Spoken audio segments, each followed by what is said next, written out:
কেমন আছেন সাকিবিয়ান ভাইরা? আশা করি সবাই ভালো আছেন। আমার ভিডিওগুলো আবার নতুন করে দেখুন। কোথায় হারিয়ে গেলেন আপনারা? আমার পাশে তো দাঁড়াতে হবে আপনাদের। আবার তুফানের কথায় চলে যাব। তুফান কিন্তু অপ্রতিরোধ্য।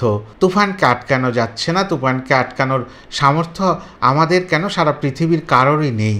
সেরকম একটা পরিস্থিতিতে তুফান মালয়েশিয়াতে অবশেষে 23শে অগাস্ট 2024 রিলিজ হয়।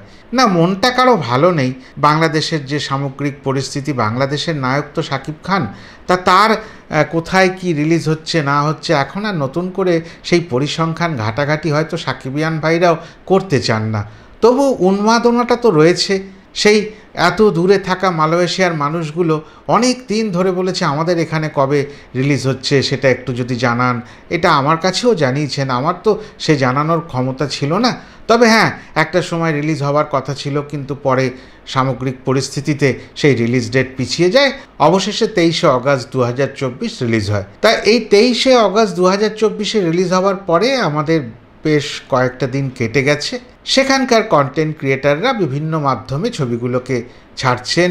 সেখানকার প্রবাসী বাংলাদেশিরা আনন্দ করে সিনেমাটি দেখছেন, আবার উদযাপন করছেন। তুফানকে নিয়ে নতুন করে একটা আনন্দের বাতাবরণ তৈরি হচ্ছে, একটা আনন্দের আভাস পেয়েছেন যে এইটা দিয়ে আনন্দ করা যেতে পারে। সবার মনে তো দুঃখ, দেশে কি হচ্ছে, আমার কাছের মানুষগুলো কেমন আছে, দেশে তো পরিস্থিতি ভালো না। এই সামগ্রিক ব্যাপার নিয়ে যারা তখন টেনশানে, তখন একটা আশার আলো, একটা আনন্দের ধারা নিয়ে পৌঁছাচ্ছে এই তুফান সিনেমা মালয়েশিয়াতে। রমরমিয়ে চলছে। একটা হলের ভেতরকার ছবিও আমরা দেখতে পাচ্ছি, যেখানে প্রচুর মানুষ প্রায় হাউসফুল করে এই সিনেমাটা দেখছেন। তা এই মুহূর্তে প্রায় 3-4 দিন হয়ে গেল। সিনেমাটি কেমন চলছে না চলছে, মালয়েশিয়া থেকে যদি কেউ আমার ভিডিওটি দেখেন, আগে দেখতেন এখন আর দেখেন না, যদি দেখেন তাহলে লিখবেন যে কেমন এই মুহূর্তে চলছে। আমরা তো 24 তারিখ অবধি খবরটা পেয়েছি, তারপরে আমি অন্তত আর পাইনি। তা তুফান সত্যি কথা এমন একটা সিনেমা, যারা দেখেছেন, না দেখে যদি কটূক্তি করেন তাদের প্রশ্ন আলাদা।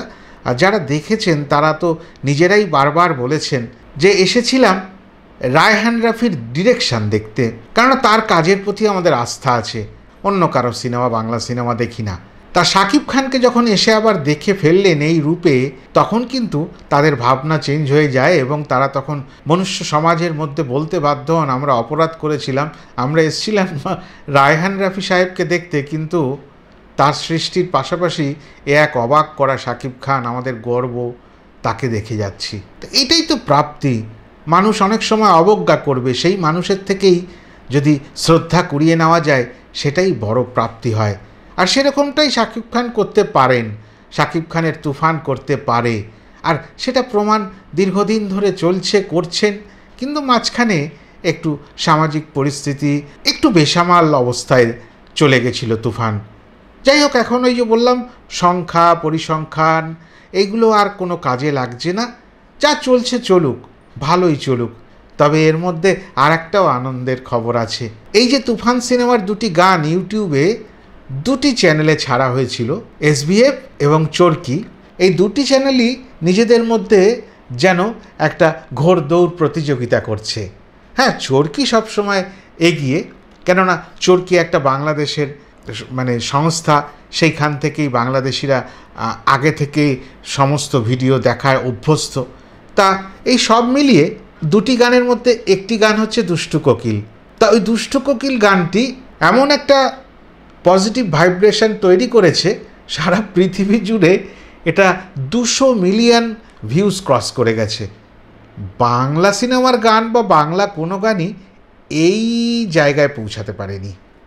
সেটা শাকিব খানের জন্য হোক, গানটা ভালো সেটার জন্য হোক, গানটা ক্যাচি, মানুষকে চট করে ধরে নিচ্ছে সেটার জন্য হোক, সব কিছু দৃশ্যায়নের জন্য হোক, এটা তো বাঙালির প্রাপ্তি।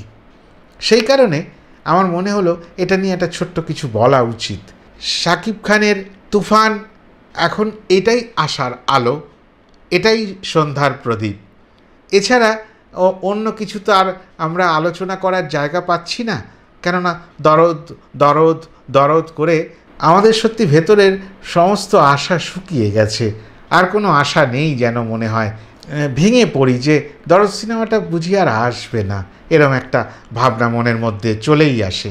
এই রকম একটা পরিস্থিতিতে তুফান যে ভালো করে বিদেশে চলছে, দেশেও আবার নতুন করে 18-19টা হলে চলছে, এটাও একটা পজিটিভ দিক।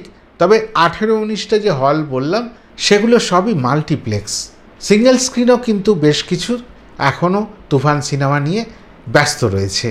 কেননা তুফান সিনেমা চললে একটা মুনাফা ঘরে কম হলেও আসবে, এই আশাটা জ্বলছে। তবে একেবারে আজকের দৃশ্যটা আমি বলতে পারি না কোথায় কীরকম চলছে, যতটুকু এই সোশ্যাল মিডিয়া থেকেই আমরা জানতে পারি বা আমার মতো সামান্য মানুষ জানতে পারে, ততটুকুই আপনাদের কাছে একটু সাজিয়ে গুছিয়ে গল্পের ছলে বলার চেষ্টা করি। আজকে এতটুকুই বলার ছিল। আশা করি সবাই ভালো আছেন, সবাই ভালো থাকবেন, এইটুকুই বলার। আর আমার এই ভিডিওটা ভালো লাগলে লাইক কমেন্ট শেয়ার করে দেবেন।